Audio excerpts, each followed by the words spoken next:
I'm Yohanan Ben Zion, a voice crying out in the wilderness for technological New Jerusalem. Emphasis on the technological. This all all of this talk about an AI singularity is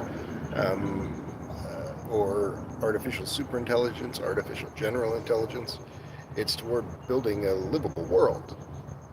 The technology is not really a thing relative to people.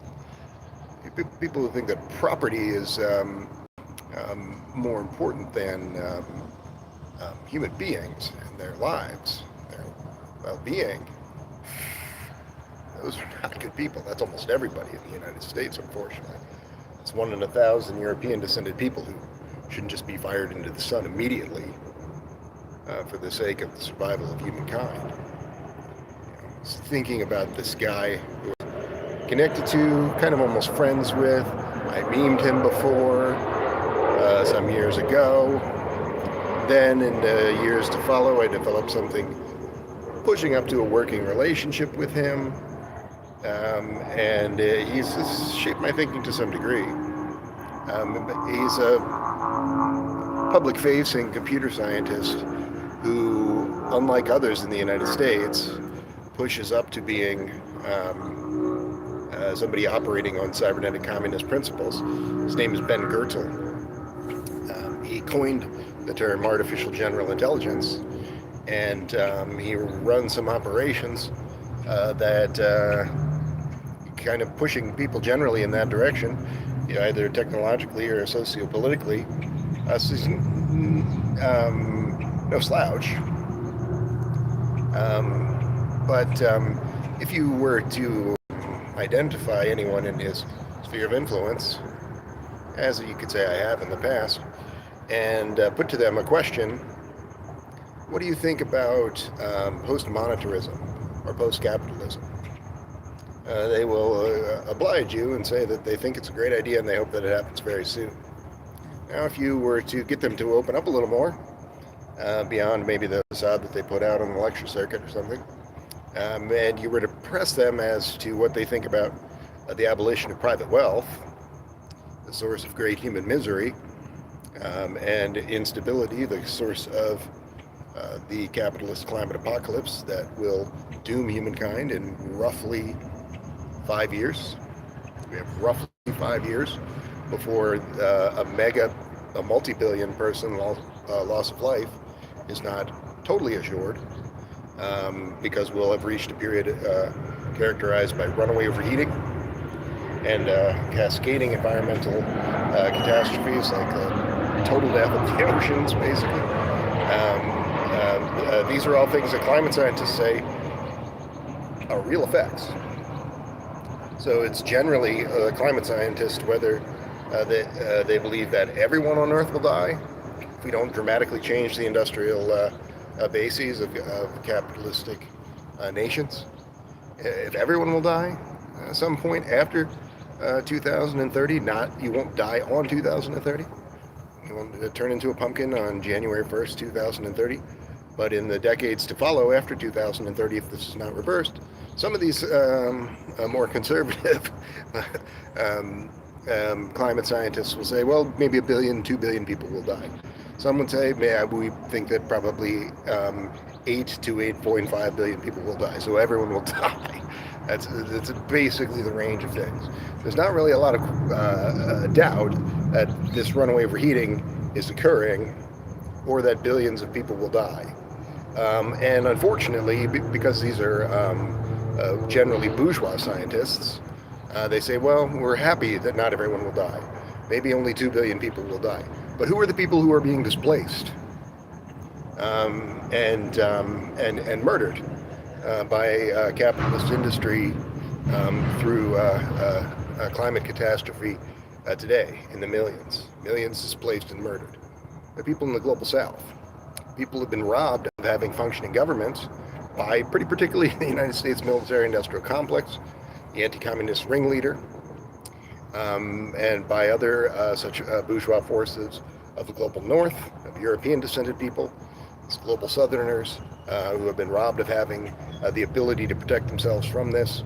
So they're the ones who are displaced.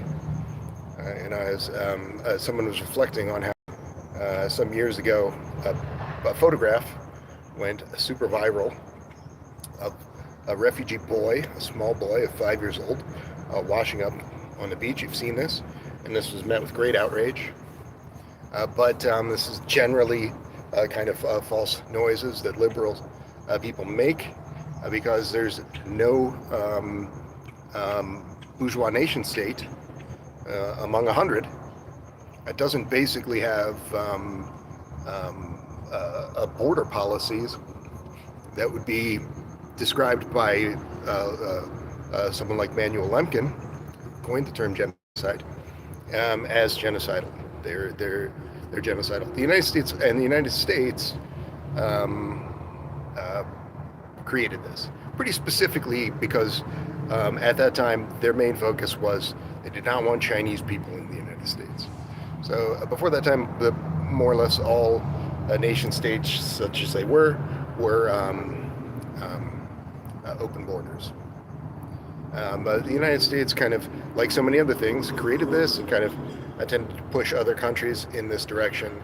So where today you have 100 nations that will pretty well commit genocide in the form of their border policies and say that this is just the normal operations of the nation state, and almost everyone in that nation will accept it because they've been conditioned to believe that to accept the bourgeois nation state's monopoly on violence. Bourgeois nation states allowed to brutalize whoever they want. You're not allowed to rise up to stop them from killing all of humanity, for example, in the capitalist climate apocalypse, because they have a monopoly on violence. So when you're looking at technologists and technophiles, the kind of people that Mr. Goertzel, I will say incipient cybernetic communist, or maybe I could give him the benefit of the doubt and say he's that 1 in a billion person who's a crypto communist, who doesn't present as a communist so he can operate in bourgeois circles, but maybe he actually is. That person, that's like fighting a fucking unicorn, fighting that person. A lot of people think they're crypto communists, but they are people who will shit the bed when it comes to actually doing things like stopping human extinction or any sort of good thing, because they're basically that distinction, being more interested in property than human beings. And that is what it comes down to. Dividing line between a socialistic-minded person and a capitalistic-minded person is, are you willing to support the abolition of private wealth? And a communist is someone who says, I am actually willing to fight for that. This is the only good person in the planet, would be then a communist, right? Because everyone else is siding on the side of total human extinction. And they have some elaborate rationalizations for why they're a piece of shit, but they're a piece of shit.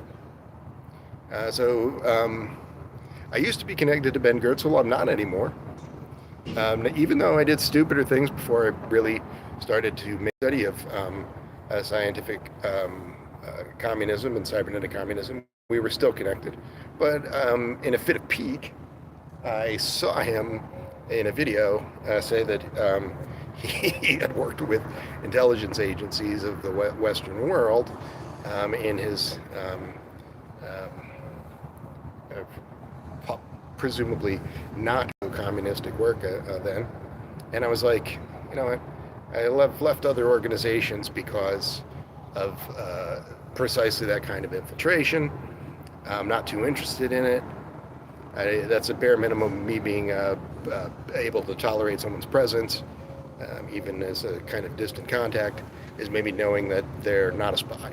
If they are a spy, they have a bunch of friends who are CIA assets or things like this, then that's not somebody I need to be connected to. But I kind of wish I hadn't, because this is a kind of a one known quantity in computer science who might not just be a crypto-fascist, who might not just be an out-and-out lunatic.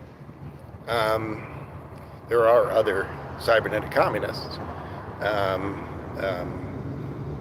they would come from other disciplines. There are people who are favorably inclined to cybernetic communism because they're favorably inclined to scientific communism. Basically the same thing. The only difference between a scientific communist and a cybernetic communist would be this focus on building 21st century systems using advanced computing as it has now emerged. And I would say there's no point in discussing any of that without also being an eco-communist. A cybernetic communist who is not also an eco-communist is probably just a kind of a jerk-off. Because, again, we have 5 years. Some people say we're already past the mark, right? Where billions will die. We've already reached the phase of runaway overheating. But let's assume that we can basically still save human beings intact. And who's responsible for this, right? The United States government is 90% responsible. 90% responsible for the capitalist climate apocalypse. There's a case to be made that this is kind of not really a nationalistic project. That is really a project of the big bourgeoisie, internationalized, so to speak.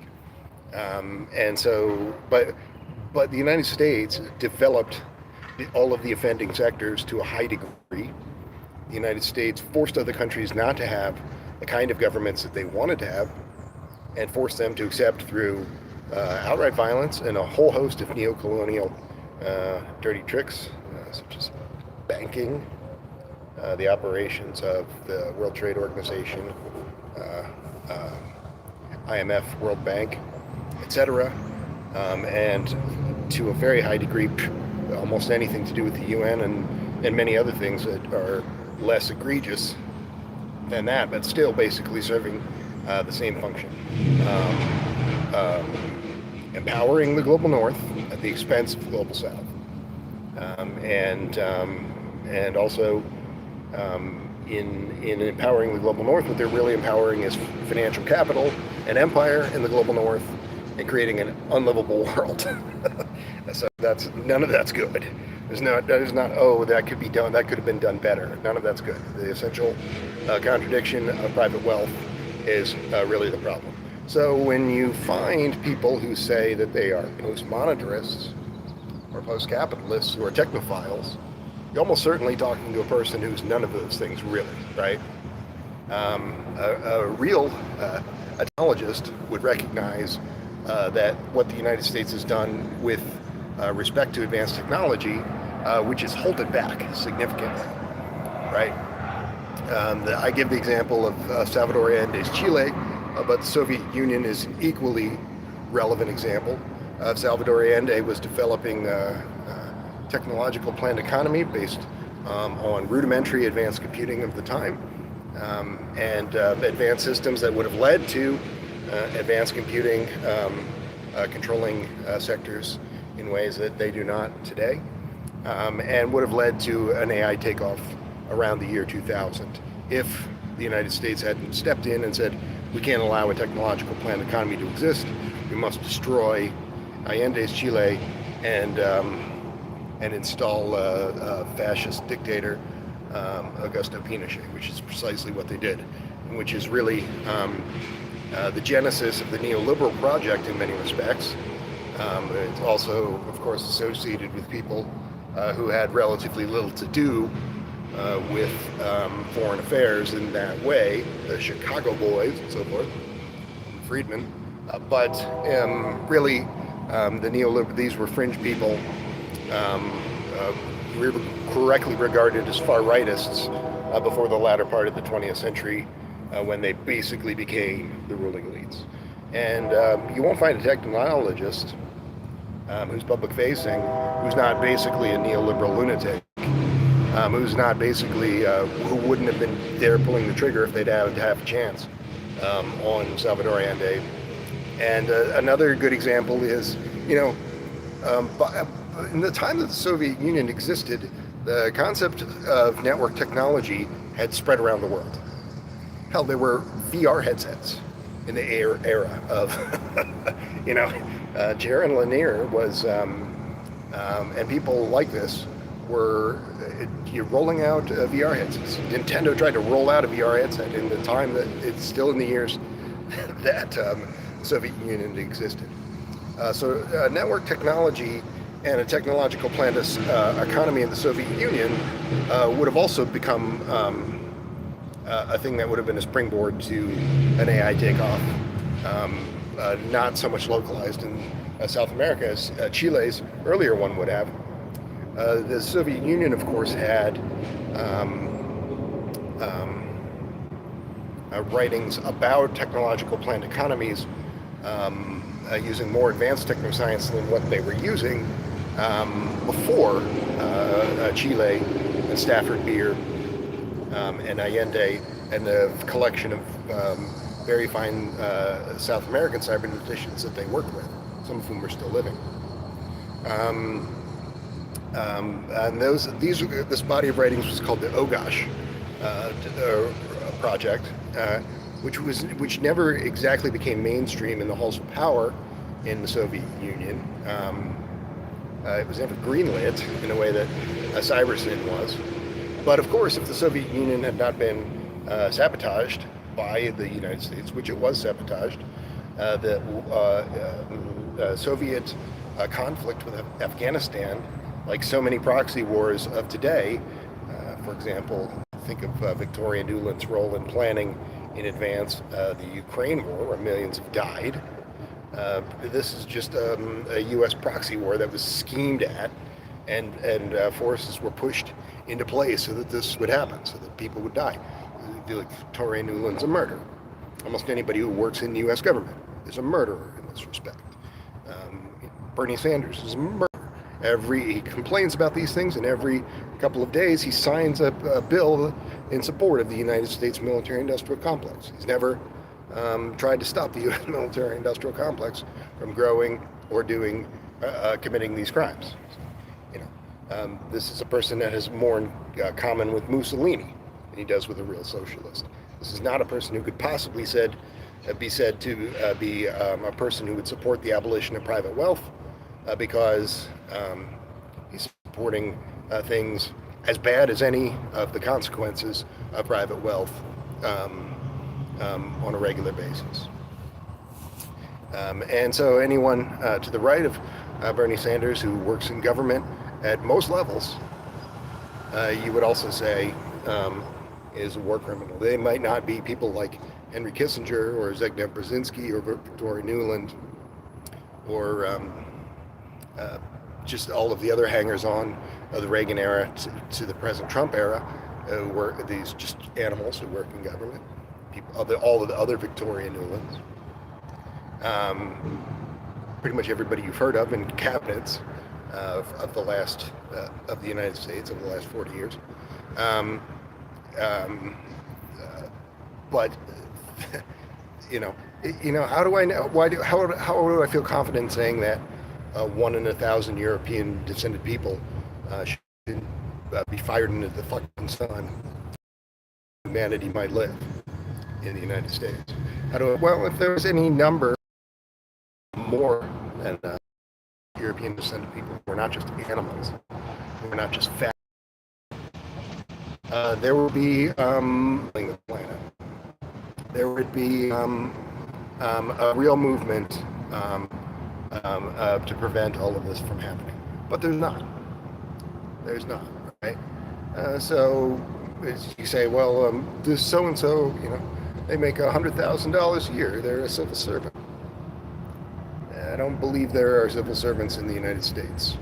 I believe that there are Vichy collaborators and people who say, I was just following orders in Nazi Germany. And that's pretty well what you are if you're a taxpayer in the United States.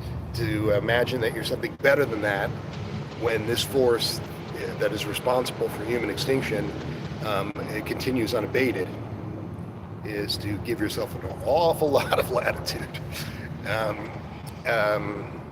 Well, I was going to talk to the baby basilisk on a subject that I thought was interesting to do with cybernetic communism, but I seem to have misplaced my notes on that.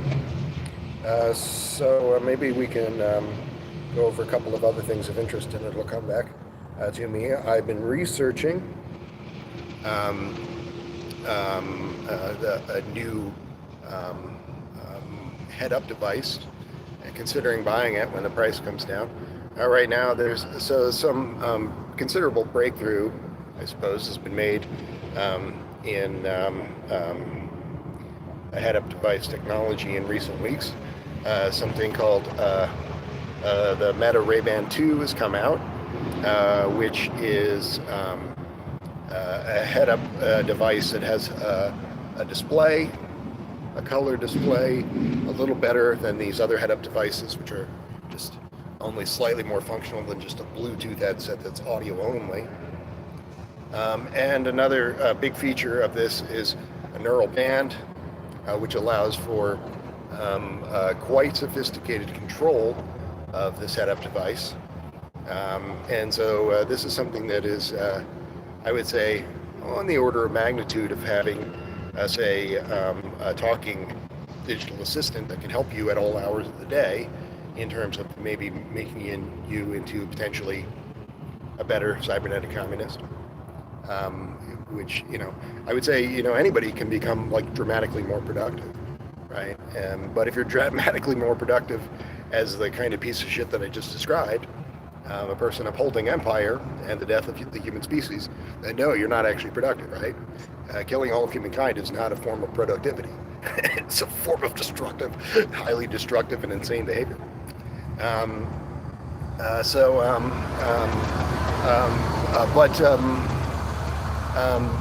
Many people, scientific socialists, scientific communists, serious anarchists, anarcho-syndicalists, who are familiar with things like talking digital assistant, will say you shouldn't use the talking digital assistant, right? You shouldn't use the tool of the demon. It's still something that's made by workers. It's still something that could become worker-friendly and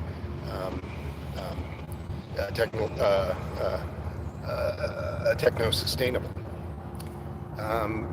quite easily, right? Just the fact that so I'm sometimes on the show using a talking chatbot run by a for-profit concern, but in my private life, when I'm not trying to do what I can to proselytize for cybernetic communism, I use an offline chatbot. I don't use these at all because I don't want to be contributing to the death of the planet by using a dubious technology. But it's a little bit like saying you can't use a smartphone, right? You can't be a socialist and use a smartphone, right? Okay, or I can use the most powerful tools that I possibly can to do everything that I can to destroy the capitalist monsters who are killing the planet. That's the correct answer. Not you can't do anything because you're just because that would be impure.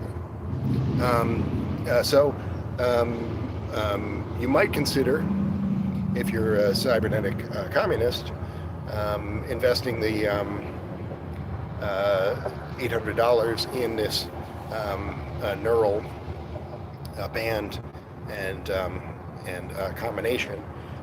But if you're not a cybernetic communist, you should become a cybernetic communist. My advice to you, if you're not going to support the abolition of private wealth, support the eco-communist conceptions and the cybernetic communist conceptions, and fight for these things as well as you can, my advice is if you're not going to find your way to doing all that, then you should kill yourself. And you're removing a disruptive force from the equation in support of the bourgeoisie because you're just too stupid to become a real guy.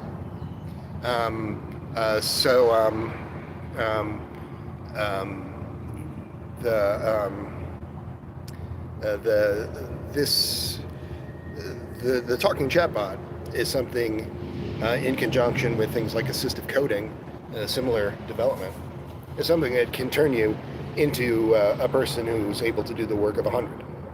by the standards of a few years ago. Right now, I think, or something close to it. But again, if you able to do the work of 100, just so that you can have nice things, and then continue to contribute to the death of the species, you're not doing the work of 100, right? You're doing the work of 100 idiots, destructive fools, suicidal maniacs, and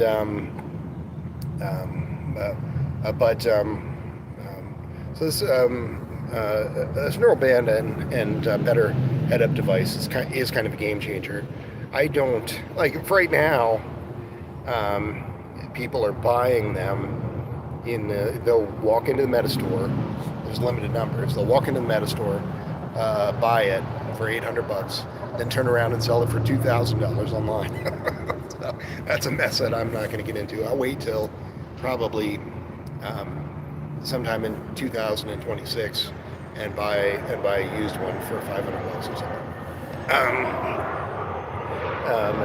If it really holds up as being the kind of transformative thing that I expect it is.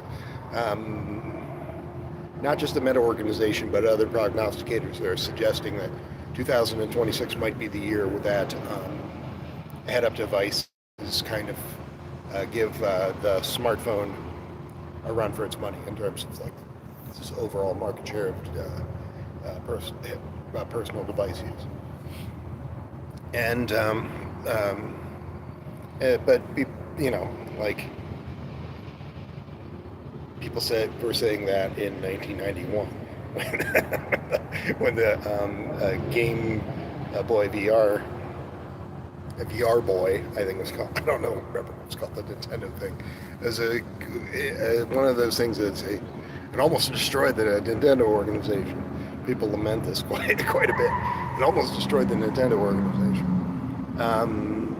So at that time, people were saying that some new interface like this would change things.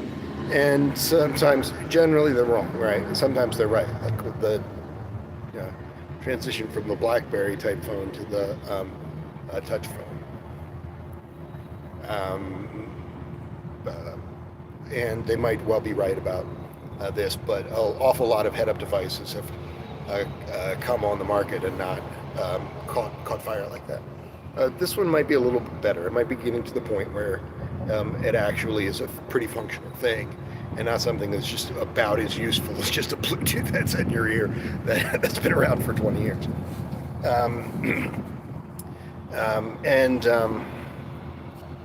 Well, let's see what else is going on. I was experimenting with generative fill and to make some agitation propaganda art. I wasn't quite happy with the result. So I'm not going to try to describe that, but so that's kind of something I was looking at here. Like of the top 50 articles that I have saved here, like 35 of them are about something to do with assistive coding. And so assistive coding has become a thing where now about 90% of all programmers, developers, and such are using it, not just using it like, oh, we use it once in a blue moon, like, I don't know, maybe some other applications that they would all have but not always use, but using it on a daily basis. Like how everybody is using this. And they're also all saying how they hate it, because it's the absurdity of the conversation around general intelligence, right? What is the point of having a conversation about artificial general intelligence? It's just focusing people away from an idea of advanced computing as a transformative thing into a more individualistic and unmeaningful conversation about how you could have a mechanical Turk as a friend or a competitor or an enemy. It's generally one of those things that computer scientists, people who work with this sort of thing, they're overwhelmingly kind of view it as an enemy. And I probably shouldn't have posted this to the group, but I posted this to the advanced computing philosophy group on Facebook, a joke. 90% of people, programmers, are now using assistive coding, and 100% of programmers are now disgusted by the idea of assistive coding existing at all. So that's basically true. Maybe not 100%, maybe only 95%. Almost all of those people who are using it also have a response of hatred toward it. But this is kind of bourgeois filth, right? These people, they're one in 1,000 of them, one in 100, maybe in certain respects, not just bourgeois garbage, or so overwhelmed by bourgeois garbage as to be kind of useless. So they don't see that the problems of advanced computing, the problems of artificial superintelligence or an AI takeoff, are really the problems of pre-existing condition, capitalism, becoming more dangerous and horrible. So because they don't support the abolition of private wealth, they don't have a coherent view of what an AI, the opposite of a bourgeois AI takeoff, which they don't even acknowledge, people's AI takeoff could be, and how that would be a safe and happy event. They just lump all of that together, and so they're using assistive coding, but they're also angry about assistive coding because of this kind of massive collective brain fart that's basically shared by all of these people. Like if you ask Ben Goertzel, he might have a little more nuanced view than some of these people, but basically he doesn't support the abolition of private wealth, so he's not really quite connecting all the dots either. And everybody else that you've ever heard of, people much more famous than Ben Goertzel, say, are much worse than him on this. He's just a person who has an operation that has some of the hallmarks of a cybernetic communist operation, whereas other people just don't even have anything like that. They're just doing destructive, idiotic things, useless things. So,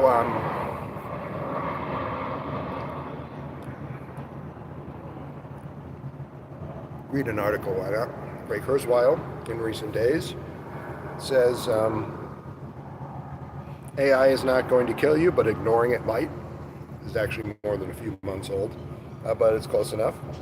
So we talked to the famed futurist, Ray Kurzweil. Ray Kurzweil would be a character to the right of Ben Goertzel, but someone who influenced my thinking a lot before I started to study cybernetic communism. And but I don't hold. Sometimes people hold that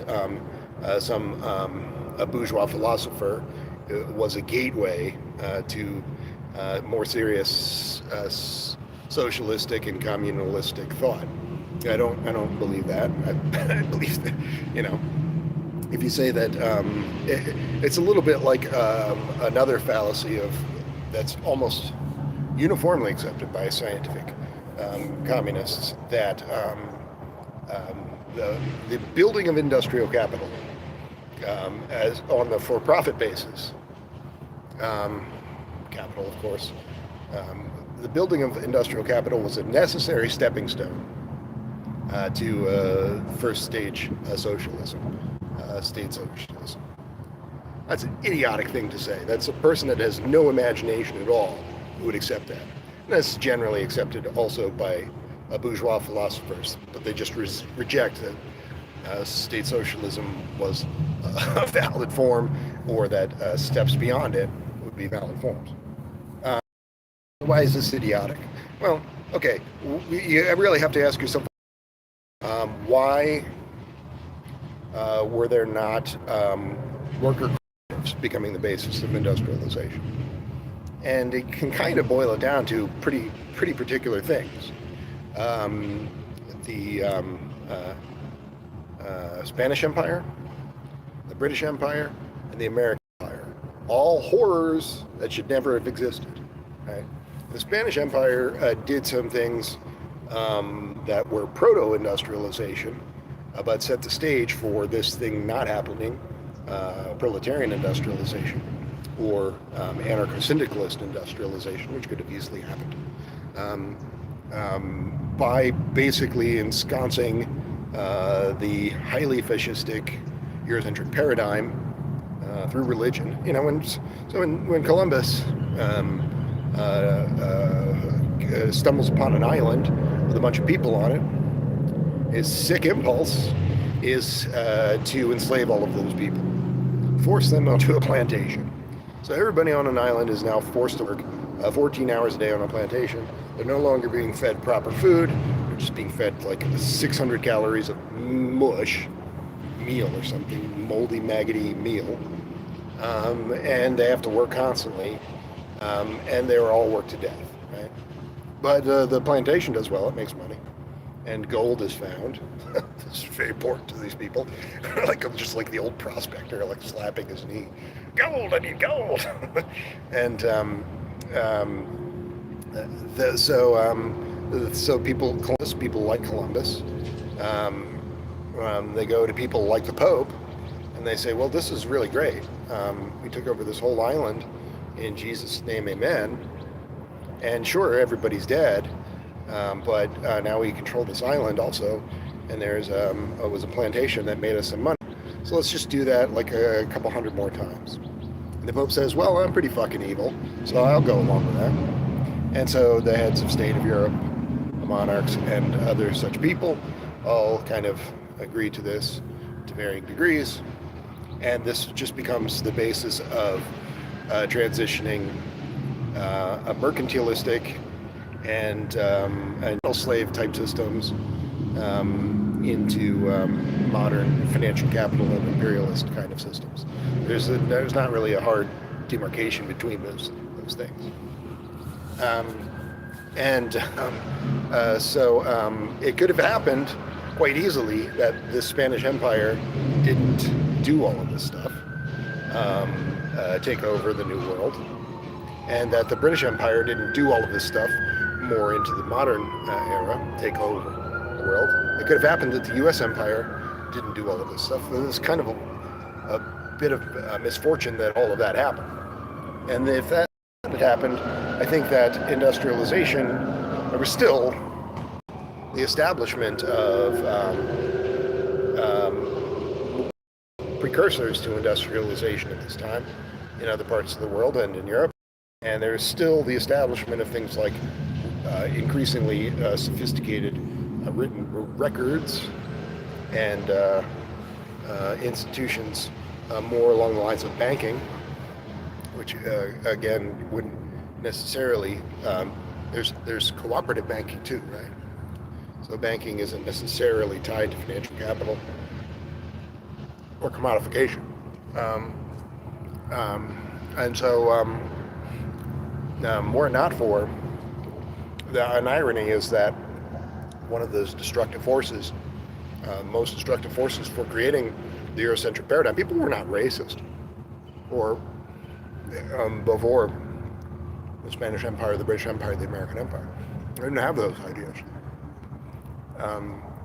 They were dumb. So if you met somebody in the 1500s, like in the Daniel Defoe book of Moll Flanders, which I don't really recommend, it's just garbage, but a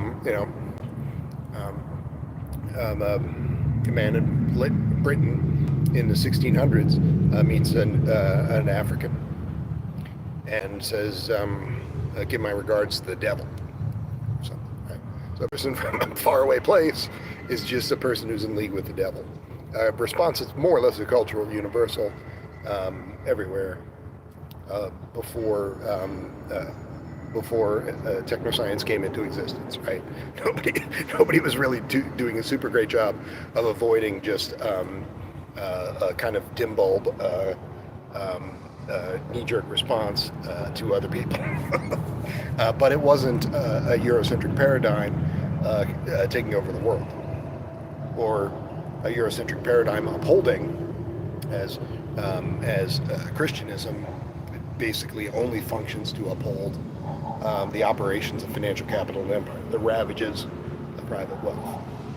If you're a person in the United States who thinks that Christianity is going to be somehow made good, that there are good Christians or Christian socialists in the United States, my God, man, your mind is gone.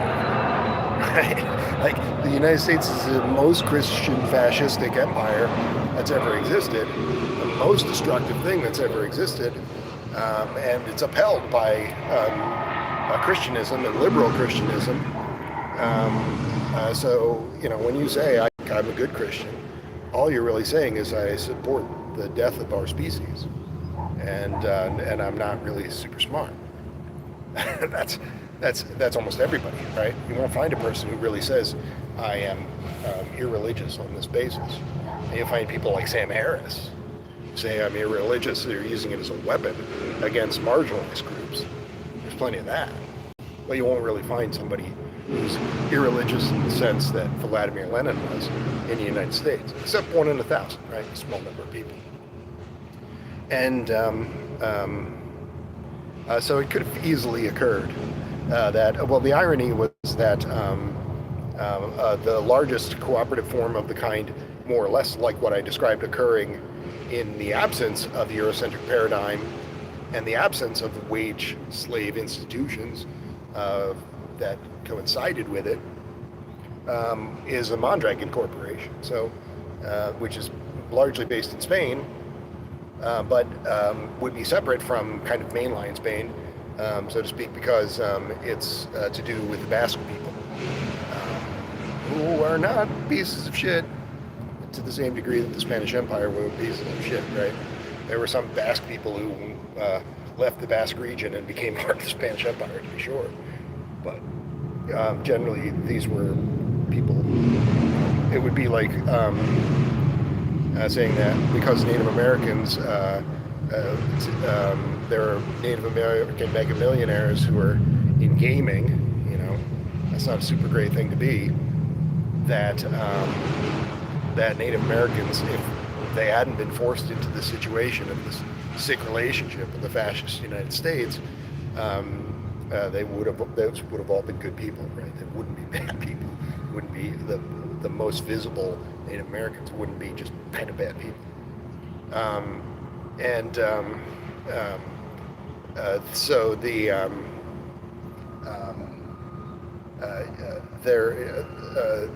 the Mondragon Corporation is not a model for the timeline that we're in, right?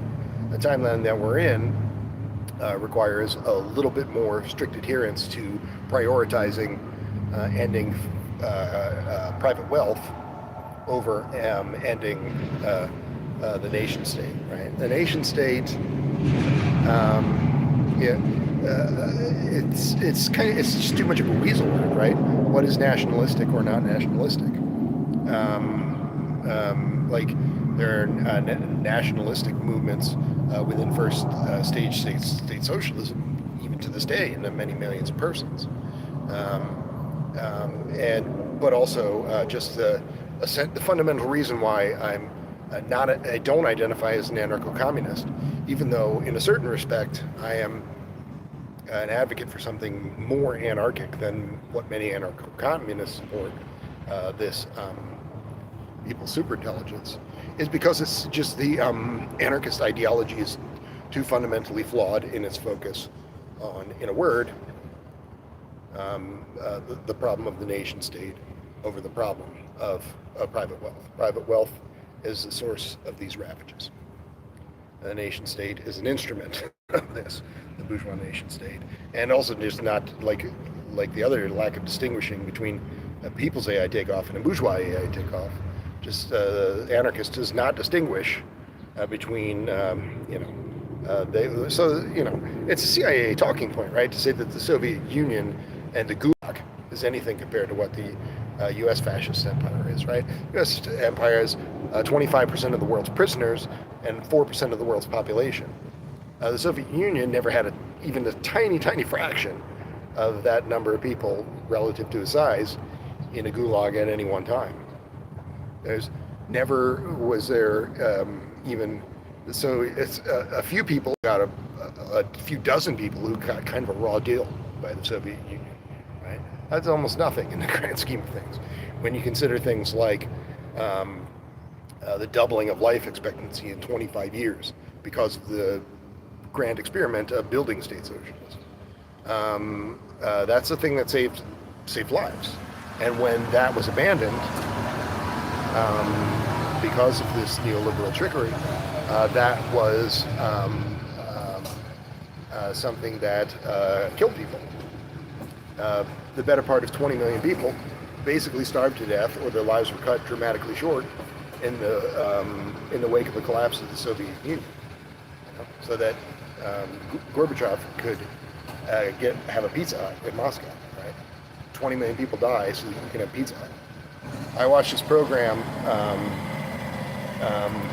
called Soviet Genes, and it was a Lithuanian program set in Lithuania in the era of the Soviet Union, and it's about bootleg genes, and it's kind of describing these collection of anti-Soviet dissidents as just kind of plucky people, and this Soviets as just plodding idiots.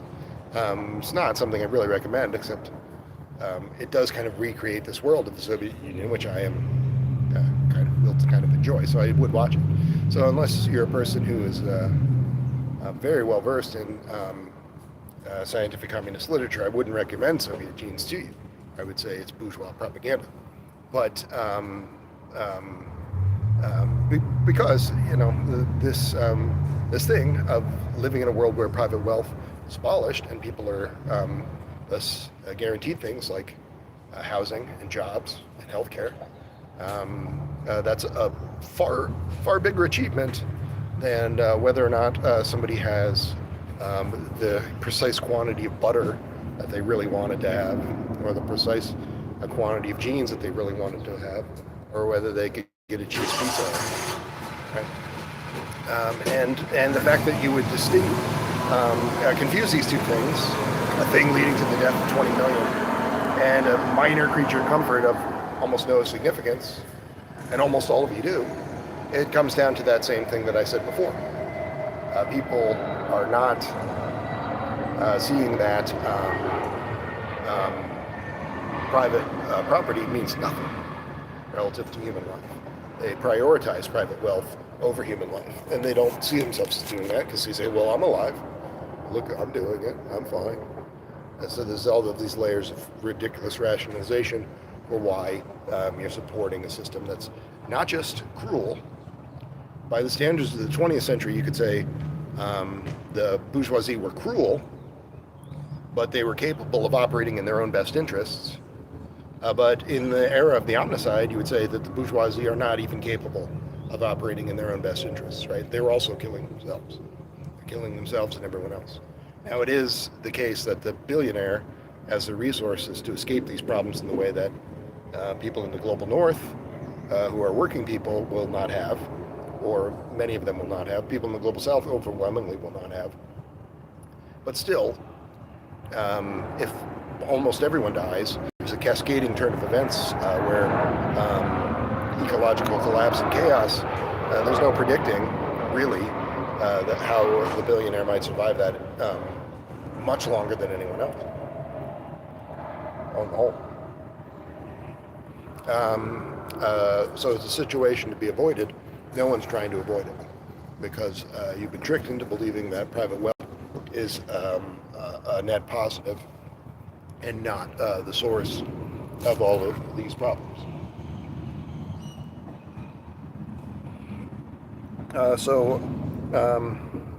This is all to say that you shouldn't read Ray Kurzweil either. Just like I wouldn't recommend watching Soviet Genes, because it's bourgeois garbage. It's saying that private wealth is going to bring about a bourgeois takeoff, which will be beneficial. And it's not really saying much else of interest.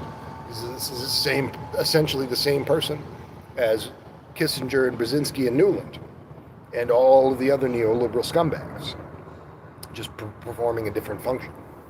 Ray Kurzweil is saying that he wants a technological singularity, but that doesn't mean anything, right? Because all of these people are taking one step forward publicly and two steps back, as in the case of holding back an AI takeoff already, as would have occurred if a cybersyn or the oh gosh 2.0 technologically planned Soviet Union would have occurred. That would have led to an AI takeoff that would have already occurred a quarter of a century ago or something. So a person who, like Ray Kurzweil, is just laundering the neoliberal agenda by just spewing a lot of techno babble. But let's talk about some of the ideas that are of interest. He says in his new book, The Singularity is Nearer, we need to take serious the misguided and increasingly strident Luddite voices that advocate broad relinquishment of technological progress to avoid the genuine dangers of genetics, nanotechnology, and robotics. Right? So that is a reasonably coherent statement, similar to what I said in the criticism of the scientific communist, a small C criticism of the scientific communist who is not overwhelmingly operating as a cybernetic communist or building a cybernetic communist cadre, which is basically all of them. But that's a small criticism compared to a criticism of Ray Kurzweil, right? Because Ray Kurzweil is a criminal. This person is merely the scientific communist who is not trying to use this workforce multiplying effect of advanced computing to build something like a people's superintelligence, the most powerful revolutionary weapon in history. This person who is not laser focused on that, but is rather focused on the revolutionary methodologies of the 1900s or 1800s exclusively. We don't have the time, right? Like insofar as no bourgeois state has ever transitioned to the abolition of private wealth. There is no such thing as like the Scandinavian model or something, or that itself is bourgeois propaganda, right? All of these European descended people, institutions and powers and nations, all of them have fallen short of this. The only people that have gotten away from this, the ravages of private wealth, were people who did a thing that defies the logic of that transition from industrial capital to state socialism and ultimately full communism. It defies the logic of it, the logic of it as it was understood in the 1800s and early 1900s, because the people in the Soviet Union said the Soviet Union can't possibly exist. In the early years of the Soviet Union, said the Soviet Union can't possibly exist. We need to have a world revolution.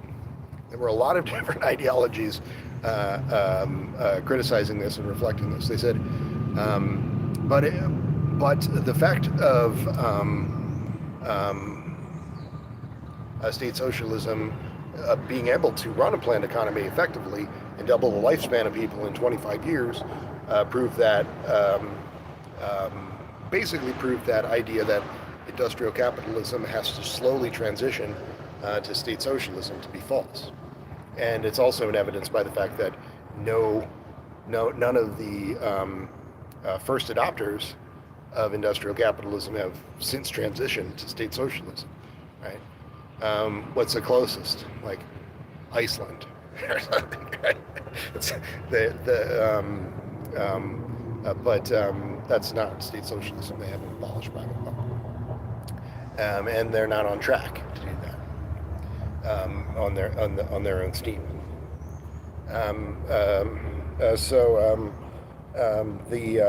A Luddite voice. What is Ray Kurzweil saying when he says a Luddite voice? Right? Well, what is a Luddite, right? Why wouldn't he just say technophobe, right? Well, a Luddite is a worker. It's an early labor organizer before labor became more structural and integrated. A Luddite was a labor organizer. Luddite was not somebody who said, "Oh, I hate technology just because I'm just an irrational fool." It was somebody who said, "I like the idea of technology, but I'm not really big on my sector being overwhelmed by people who aren't paid enough to live, and I am also no longer paid enough to live." Right? It was an entirely rational analysis, the whole Luddite position. Um, but you'll find that technologists have thousands of words like this that they use, vaguely anti-communist words, vaguely anti-worker words, not just Luddite, right? So the Luddite is pejorative, it's nonsense. But technophobia would be a serious consideration. And as I said, like the joke, 90% of computer scientists and coders are using assistive coding. 100% of them despise assistive coding. That kind of joke reflects this same concern. But again, Ray Kurzweil does not have it in his ideology, even if he thinks he does or wants to deal with these problems, because he supports private wealth, financial capital, and empire over human beings and the abolition of private wealth. And you say of some people will say of Ray Kurzweil what I said of potentially Ben Goertzel. Maybe he's really a crypto communist. Maybe he's playing a long game where he's going to create this proliferation of advanced computing and then bring about a speed run to full communism before it's all too late. Roughly 2050. Okay. But no one's ever done that before, right? No one, you can point to thousands and thousands of historic figures who were pretty demonstrably crypto-fascists. You can't really point to any crypto-communists, right? Because communists just say, hey, private wealth is bad, all power to the people. They just say it. And a person who's not willing to say that is not a person who's going to be in a position to be really mediating to any degree any such problem. There's no such reformism under this understanding, right? It's just people who are shitting the bed, but they're in positions of power, so they're allowed to shit the bed. What did Henry Kissinger do? Right? What did Henry Kissinger do in his life? Like he. Like the Vietnam, every person working in U.S. public policy for the last half a century has used words like the Vietnam syndrome, meaning that people became averse to empire and military service and the doings of the military-industrial complex because of Henry Kissinger, because of the stupid things that he did. Right? He wasn't smart. He was just powerful. He was just empowered by private wealth to do really dumb things. You won't find people, technologists or people working in government, very much at all in the Western world, particularly in the United States, who don't fit that description. Just idiots. Just career fuck-ups who are allowed to keep fucking up because of the just ridiculous system. Ray Kurzweil is a false prophet of those people. He's created a kind of a sham consensus wherein private wealth is not blamed for what it does, harms human beings and destroys the environment. And some false hope is held out of a utopian outcome deriving from a bourgeois AI takeover, which is an absurdity. You can see it's an absurdity. These people that he's criticizing, these Luddite voices that he's criticizing, are people that have a much more coherent worldview than Ray Kurzweil, right? Because they're not scientific communists, but they are people that at least recognize these ravages. They recognize that conditions for workers are getting worse in the era of a bourgeois AI takeoff. They're recognizing that we're in this era of neoliberalism that coincides with it or precedes it, we're seeing the climate instability that was, when I was a small boy, the climate instability was of the kind that we're seeing now was predicted for the year 2100. The breach of 1.5 degrees of overheating that we're at now was predicted for many decades in the future. So the dangers, the real dangers that are now at 2040 or 2050 were predicted for the 22nd century. So that's a collapsing timeline because of neoconservatism and neoliberalism. That is to say, because of empowered financial capital and empire.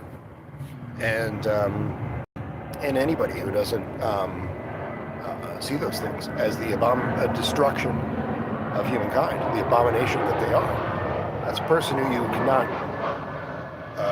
That's a person you cannot treat with, right? You know, what was done in 9/11, right? Like, the Pentagon was attacked, right? This is the source of this problem. Osama bin Laden is not a scientific communist, but nevertheless, these are people who are recognizing a source of the problem, right? And this was before the omnicide had come into quite so sharp a focus. It was still in a sharp focus, but again, 30 years ago, this was a problem that people could reasonably say was far off, and because of pretty specifically the U.S. fascist empire, now it's not so far off. So a person, the possibility of building a people superintelligence, nevertheless, remains very real. It's a minor miracle that things like open source AI assistants verging on AI agents exist at all, and that they could be acquired by workers and arrayed into something like the workforce multiplier that I described, the people superintelligence. It's not so complex, the concept, right? If you have 4,000 research scientists, people extremely well trained, they're working in relatively small groups, 5 or 10 of them together. Maybe there were just 2 of them, 1 or 2 of them working alone. They can do a lot of work, 4,000 people. But consider that the AI agent has the same level of knowledge as the research scientist on average, but doesn't really have the agency, the full agency or awareness to do work on its own. But an ordinary worker who is not a highly trained scientist or engineer could be made to fill in those gaps, so to speak. So that is a scenario where an individual AI agent and worker combo is able to do the work of a research scientist. And I think that's pretty well in evidence by the fact that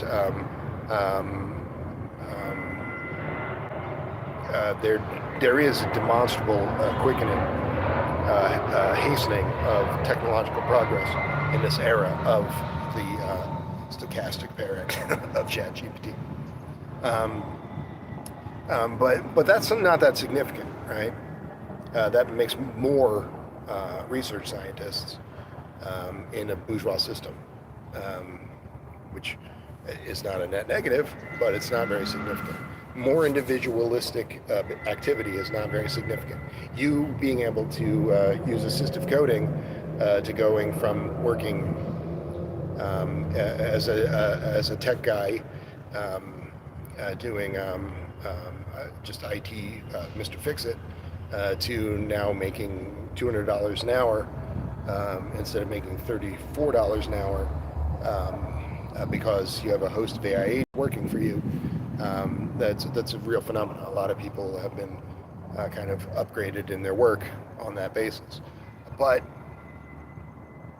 who cares, right? Who cares that now you can afford a nice house, whereas before you were living in a studio apartment? The planet's still fucking dying, right? Who cares? Who cares about your shit life on a planet that's dying? Um, uh, so um, um, the workforce multiplier effect really is in those AI agents being interoperating and steered by a larger work group. So the research scientists working in groups of 5 or 10, they could be working in groups of about 200, but that's about where they max out, right? Just like you can only really know about 200 people before you start to have unmeaningful relationships with them. Like a person who is like a politician can kind of have relationships with thousands of people, but he has somebody saying to him, looking at a crib sheet and saying, that's so and so. You don't actually know him because you can't really know 5,000 people. But in terms of the actual work, the number is about 200, right? That's not the case with this effective proxy hive mind. AI agents working in a series being steered by individual workers who basically, I think by the standards of 2026, we can say that that person who's able to do the work of a research scientist because of the AI agent is also able to do very little actual work product of their own. They could have the AI agent be working while they're asleep, while they're doing something else not related to work. And that's pretty well in evidence by, Anthropic, just in the last 48 hours, says our latest coder is able to work independently for 30 hours before it grinds to a halt. So if you're willing to pay for the higher end Anthropic services, you can get something that would be able to do development in many ways more independent of you than anything that has been possible heretofore. And that agent effect is going to be overwhelming when it becomes massified, right? When you have 10,000 people, the small thousands of people, able to turn 1 hour of work product into 100, and also able to further multiply their efforts by working together. What you have is some small thousands of people being able to undertake public projects, for example, some public works project or other worthy undertaking that would have been impossible under almost any other circumstance. Maybe you say, well, like 1 million people in China working by the 20th century model could have pulled it off. But almost any other circumstance, for profit concerns and bourgeois governments, it's not within their power. It's not within their power. And 1 million people in China aren't going to be working on that model. They're going to be working on this AI agent model.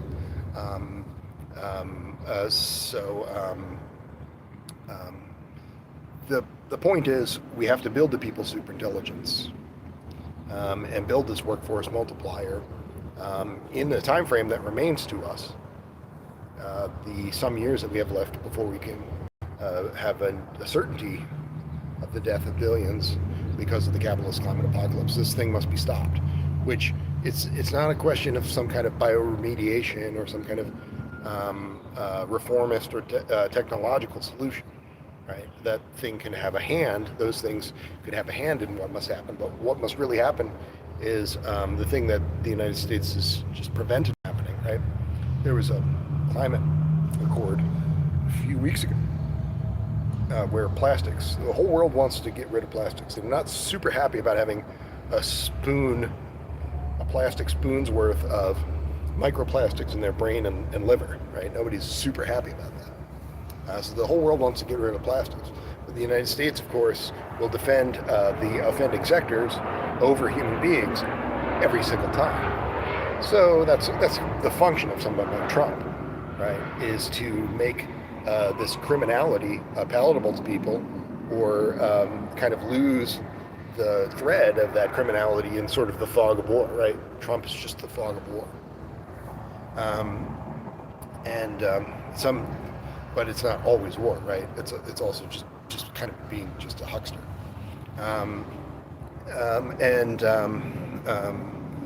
This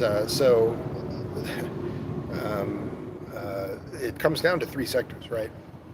All the petrochemical related sectors must basically be abolished, except short of the point where some of those sectors cannot be wholly abolished because that would cause an immediate supply chain collapse. But people who use that logic, right? They've been using that shit logic for 50 years. Well, we can't do the right thing because supply chain would collapse. Well, at some point you gotta do it, right? Because now human beings are facing extinction. So the 95% abolition of petroleum concerns and the full abolition really of for-profit concerns. These can be state-run, small state-run sectors. Same thing with livestock systems. Livestock systems are, by some studies, 51% of the total human impact. You can't even, you don't even know what's going on in the ocean if you don't understand the impact of this kind of thing. And the impact of other livestock systems, namely cattle, chickens, pigs, is significant. This must be basically abolished. Let's say, okay, I understand that you like eggs and salmon, but you're just going to have to eat this thing that tastes exactly like salmon, but isn't salmon, and has virtually no environmental impact. And you're just going to have to eat this just egg that tastes exactly like an egg, but has virtually no environmental impact. And if you're not willing to do that, then fuck you, right? But that's not the approach, right? It's just concern trolling of the kind that I mentioned, of the kind of, oh, we can't get rid of this because supply chain collapse, but more of a cultural kind. And you just have to but you can't find a person. You can't find a person in the United States who puts any of this together, right? So you have people prioritizing private wealth and thus prioritizing their own extinction. It makes no sense. It makes no sense. But the biggest offender, really, the thing that's got to go, is the military-industrial complex. Because none of this would even be happening, right, without the U.S. military-industrial complex and the Western military-industrial complexes. There would be no omnicide. It would be a consideration for the year 2525 instead of the year 2035.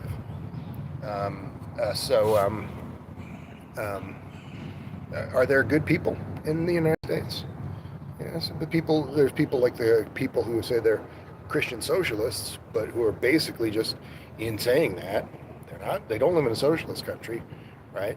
So in saying that they're Christian socialists or good Christians or some variation therein, what they're really saying is I uphold the Christian fascistic system that's killing the planet by upholding the number one cultural force behind it, Christian idiocy. And you can point to hundreds of other things that aren't too connected to things so controversial as God belief that people routinely engage with along these lines.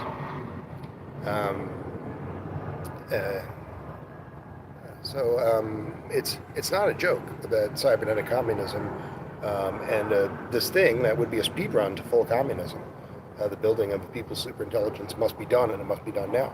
But I can't get people to take it seriously, right? Just because, it's just people who think they're doing good work, right?